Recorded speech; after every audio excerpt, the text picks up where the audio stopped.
Supreme court का एक आदेश जारी हुआ है कि दूसरे राज्य में आरक्षण नहीं मांग सकते हैं। सुप्रीम कोर्ट का ऑर्डर आया है। उनका जो यह टिप्पणी है, कह लीजिए बिहार में शिक्षक बहाली की प्रक्रिया में जिस प्रकार से कह लीजिए खेल हुआ है, आरक्षण का लाभ अदर स्टेट वालों को मिला है, उसमें तो भैया आरक्षण के चक्कर में बिहार का युवा एक तो जग चुका है, और जिस दिन पूरा तरह से जग गया, टीआरई 1-2 रद्द हो गया ऐसा समझ लीजिए। और अब वो मामले और वह दिन भी दूर नहीं है जब टीआरई 1 और 2 दोनों कह लीजिए कि संदिग्ध हालत में है, और कोर्ट से कोनो दिन खबर आ जाए कि बीपीएससी टीआरई 1-2 रद्द हो गया तो कोई बड़ी बात नहीं है। साथियों, आगे वीडियो में बढ़ने से पहले आपको विशेष जानकारी दे दें कि बिहार डीएलएड 2025 की यदि आप तैयारी कर रहे हैं तो आपके लिए चक्षु प्रकाशन लेकर आ चुकी है स्टडी गाइड। साथियों, जो बिहार डीएलएड का एग्जाम है, इसका फॉर्म अप्लाई जो कह लीजिए ये जनवरी में संभावित है साथियों,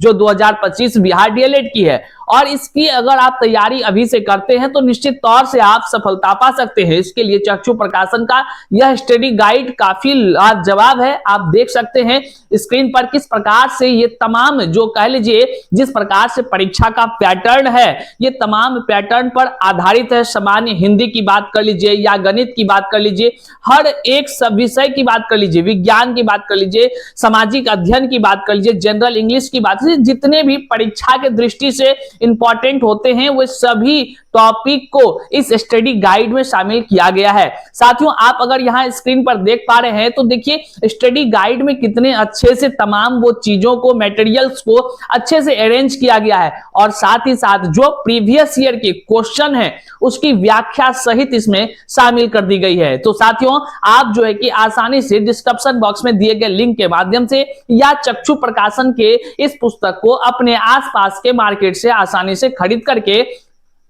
बिहार डीएलएड 2025 के एंट्रेंस का तैयारी आसानी से कर सकते हैं। बहरहाल चलिए करते हैं सीधे मुद्दे की बात।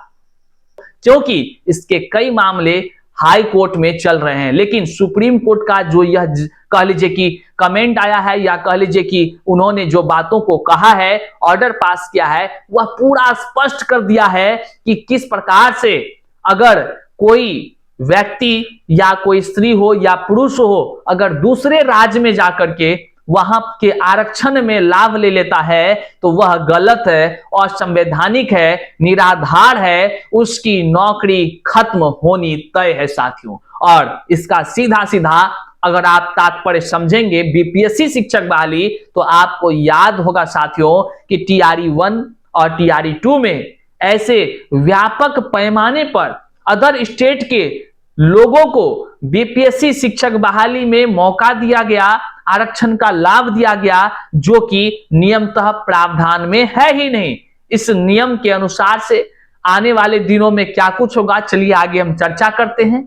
और साथ ही साथ जो कोई राज्य है, राज्य के बगल के राज्य हो या कहीं दूर के हो, मतलब अदर स्टेट के हैं, अगर वह विवाह भी कर लेते हैं इस स्टेट से, क्या उसको नौकरी में लाभ मिलेगा? मतलब साफ है, आपकी अगर शादी नहीं हुई है तब का जो नियम है और शादी के बाद का जो नियम है, अब तो सुप्रीम कोर्ट ने साफ साफ स्पष्ट कर दिया है कि आरक्षण किसको मिलेगा। चलिए वीडियो में तमाम वो जानकारी से रूबरू होते हैं, करते हैं शुरू। से पहले नमस्कार, मैं हूं हरे कृष्ण प्रकाश और आप देख रहे हैं साहित्य आजकल। साहित्य आजकल का मतलब ही है वह सच्चाई जो जाननी आपके लिए है बेहद आवश्यक। साथियों, चैनल पर नए हैं तो सब्सक्राइब कीजिएगा, अपने तमाम साथियों तक एक बार जरूर शेयर कीजिएगा, और लाइक करते हुए कमेंट में अपना विचार जरूर व्यक्त करिएगा। पहले वीडियो देख लीजिए पूरा। चलिए करते हैं मुद्दे की बात। साथियों, सुप्रीम कोर्ट का एक जो कह लीजिए कि जजमेंट आता है, उस जजमेंट ने पूरा स्पष्ट कर दिया, बिहार हो, बंगाल हो, उत्तर प्रदेश हो या कहीं भी हो, कोई भी स्टेट में, जानबे करते हैं सुप्रीम कोर्ट का ऑर्डर हर जगह के लिए है, तो कोई भी स्टेट के अलावा अन्य कई स्टेट के अगर लोग वहां पर परीक्षा का फॉर्म भरता है या कह लीजिए कि वहां पर नौकरी के लिए अप्लाई करता है, तो उसको आरक्षण का लाभ नहीं होगा। इसमें दो बातें कई सारे जगहों पर देखा गया कि भाई शादीशुदा है तो उसको क्या लाभ और शादी नहीं है तो क्या लाभ। तो सुप्रीम कोर्ट का जो मानना है वह साफ शब्दों में कहना है कि आपकी जहां पर जन्म हुई है आप उसी राज्य में केवल आरक्षण का लाभ ले सकते हैं। गंभीरता से सुनिएगा और तब आपको हम बीपीएससी शिक्षक बहाली पर ले चलेंगे तो देखिए कैसे ध्वस्त होता है। तो सुप्रीम कोर्ट ने क्या कहा, पहले उस चीजों को अब देख ही लीजिए आप। सर्वोच्च अदालत ने कहा विवाह और जाति प्रमाण पत्र के बाद भी लाभ नहीं। क्या मतलब है?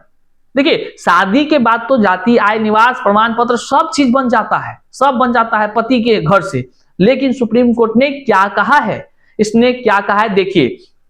सुप्रीम कोर्ट ने गुरुवार को एक अहम फैसले में कहा कि किसी को दूसरे राज्य में आरक्षण का लाभ नहीं दिया जा सकता है। साफ शब्दों में कहा, उन्होंने कहा भले ही उसका विवाह उस राज्य में क्यों ना हुआ हो। इसका मतलब है अगर आप यूपी के हैं और बिहार वालों से आप शादी कर लिए हैं तो आप बिहार के किसी नौकरी में लाभ नहीं ले सकते हैं आरक्षण का। अब आप थोड़ा सा आनंदित हो जाइए कि भैया एक नजर उल्टाइए बीपीएससी से शिक्षक बहाली में क्या कुछ हुआ है। और चलिए आगे हम आपको दिखाते हैं कि क्या सुप्रीम कोर्ट ने कहा है। सिर्फ वही आरक्षण का दावा कर सकते हैं जहां उनका जन्म हुआ है। मुख्य न्यायाधीश रंजन गोगोई की अध्यक्षता वाली 3 जज का यह जजमेंट है साथियों। जज की वृहत पीठ ने कहा सिर्फ इस आधार पर कि प्रवासी राज्य में किसी जाति को अनुसूचित जाति माना गया है, उस राज्य में आकर बसने वाले व्यक्ति को अनुसूचित जाति का प्रमाण पत्र दे दिया गया है।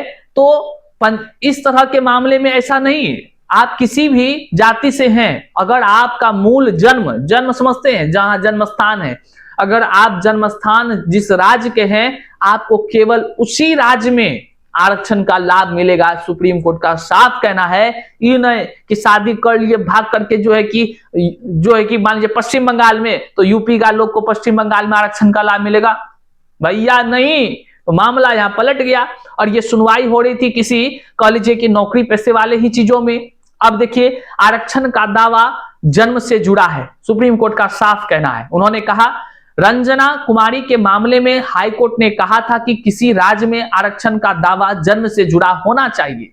इस फैसले के खिलाफ रंजना सुप्रीम कोर्ट पहुंची और 2 जज की पीठ ने 2013 में यह मामला बड़ी पीठ को सौंपा था। देखिए पहले भी हाईकोर्ट ने कहा था कि नियम यह है, लेकिन लोग को नहीं कहते हैं, लोग को रहता है कि हम दूसरे का सीट कैसे हड़प ले, तो वो जो आगे बढ़ गया, आगे बढ़ा तो अब 3 सदस्यीय जो सुप्रीम कोर्ट में जज का पीठ है उन्होंने फैसला सुनाया है साथियों। उन्होंने साफ कहा आप किसी भी राज्य से हो, जहां जन्म हुआ है वहीं आरक्षण का हकदार है, कहीं और नहीं। किसी के हक को खाने का आपको अधिकार नहीं है। अब देखिए सुप्रीम कोर्ट में पहले क्या नियम था, अब क्या नियम है। पहले कहा था सुप्रीम कोर्ट ने 30 अगस्त को दिए गए एक फैसले में कहा था कि कोई व्यक्ति दूसरे राज्य में जाकर आरक्षण नहीं ले सकता है, चाहे उसकी जाति इस राज्य में अनुसूचित जाति, ओबीसी या अन्य जाति के रूप में मान्यता प्राप्त क्यों ना हो। आरक्षण लेने के लिए उसे डोमिसाइल होना आवश्यक है। साफ शब्दों में सुप्रीम कोर्ट ने पहले भी 30 अगस्त के जजमेंट में कहा था। अब क्या कहा भैया, अब कहा कि पिछले फैसले में ही अदालत ने कहा था कि आरक्षण का लाभ सिर्फ मूल राज्य में ही मिल सकता है। इस बार कोर्ट भी यह भी साफ कर दिया कि विवाह के बाद भी आपको लाभ नहीं दिया जाएगा। अब आइए बीपीएससी शिक्षक बहाली में आते हैं और यहां पर क्या कुछ हुआ है। बीपीएससी शिक्षक बहाली में देखा गया है कि अदर स्टेट वालों को व्यापक पैमाने पर आरक्षण कैटेगरी में जो है कि उसका रिजल्ट दे दिया गया। टीआरई 1 हो, टीआरई 2 हो या जिस तरह का शिक्षक बहाली में तमाम तरह से मामले निकलकर सामने आए। केवल मामले ही नहीं आए, आपको हम प्रूफ भी दिखा दें। कितना प्रूफ दिखाएंगे, ऐसा कोई जिला नहीं जहां अयोग्य बीपीएससी शिक्षक मिला नहीं जो हम कहते हैं, वो हर जिला के जिला स्थापना कार्यालय से जारी लेटर के आधार पर कहते हैं। लेटर में साफ शब्दों में कहा गया कि सीटेट में जो 90 अंक से कम वाला था, हजारों इसकी संख्या है, वे सभी बहाल हो गए थे बीपीएससी से। इसका क्या मतलब हुआ? मतलब यह हुआ कि बीपीएससी ने अदर स्टेट के जो महिला हो या जो अभ्यर्थी हो उनको अंतर बिहार के और बाहर अदर स्टेट वालों में अंतर ही नहीं किया। उनको भी आरक्षण कैटेगरी में दे दिया, रिजल्ट जारी कर दिया। अब आप बताइए, बीपीएससी जैसे आयोग रिजल्ट बनाने में इस बातों का ख्याल नहीं रखी, जिस कारण से अदर स्टेट वाले कम अंक पर भी बिहार के आरक्षण का लाभ लेते हुए इस कैटेगरी में, यहां तक कि एससी एसटी कैटेगरी में, ओबीसी कैटेगरी में, तमाम कैटेगरी में उनका रिजल्ट हो गया। तमाम लोग आवाज उठाते रहे लेकिन कोई सुनने वाला नहीं। हाई कोर्ट से तब जो है कि जजमेंट आया है, तो उन लोगों को धीरे धीरे, अभी भी पूरा बहार नहीं किया गया है, धीरे धीरे किया जा रहा है, कुछ कुछ लोगों को चुन चुन कर किया जा रहा है। और अगर सही तरह से अब अगर अभ्यर्थी जग जाए, बीपीएससी टीआरई 1 और 2 का रिजल्ट कह लीजिए रद्द होकर के फिर से रिवाइज्ड रिजल्ट तक आ सकती है, जिस दिन बिहार का युवा जग गया इस आरक्षण के मामले में। हालांकि महिला आरक्षण के मामले में कई सारे मुद्दे हाई कोर्ट में हैं, चल रहे हैं, और किसी दिन अगर टीआरई 1-2 रद्द होकर रिवाइज्ड रिजल्ट की खबर आ जाए तो कोई बड़ी बात नहीं, क्योंकि सुप्रीम कोर्ट ने साफ शब्दों में कहा है, आप किसी अदर स्टेट के हैं तो आपको किसी भी प्रकार से आरक्षण का लाभ देय नहीं होगा, और जो लोग देता है इसका मतलब है सुप्रीम कोर्ट के फैसले का अवहेलना करता है। और अगर अभ्यर्थी चाह लेना तो तमाम अधिकारियों को भी कह लीजिए कानून के पेच में लपेट सकता है, क्योंकि जिस प्रकार से आरक्षण का लाभ अगर अदर स्टेट को दिया जाएगा, सुप्रीम कोर्ट की बातों को नहीं माना जाएगा, इसका मतलब है कोई ना कोई खास व्यक्ति अपने लोगों को नौकरी पेशा में इनरोल कराने के लिए या कह लीजिए अपने स्वार्थ हित के लिए नियमों को ताक पर रखकर बहाली करता है। इसका मतलब है सुप्रीम कोर्ट के फैसले का अनदेखी करता है, और सुप्रीम कोर्ट के फैसले सर्वमान्य होते हैं। जो अनदेखी करेगा वो भैया सीधे अंदर जाएगा। याद रखिएगा, आने वाले दिनों में क्या कुछ होगा निश्चित तौर से हम आपको बताते रहेंगे। चैनल पर नए हैं तो सब्सक्राइब कीजिएगा, अपने तमाम साथियों तक शेयर करिएगा। खास करके बिहार का युवा जग जाइए, और बिहार की जो महिला है, आपके जो सीटों पर बाहरी वाला अदर स्टेट वाला आकर के हक मार लिया, धीरे धीरे निकल रहा है, मुंह क्या देख रहे हैं।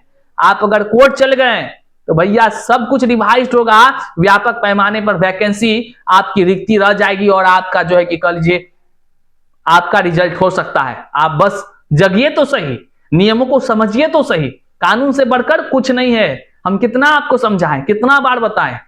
खैर, जो भी अपडेट्स होगा आने वाले दिनों में आप तक हम पहुंचाते रहेंगे। तमाम लोगों तक शेयर कीजिए, अपने स्टेटस पर लगा लीजिए, चाहे कोई भी नौकरी पेशा हो, अदर स्टेट वाला आपका हक नहीं मार सकता है। मिलते हैं अगले वीडियो में, तब तक के लिए जय हिंद।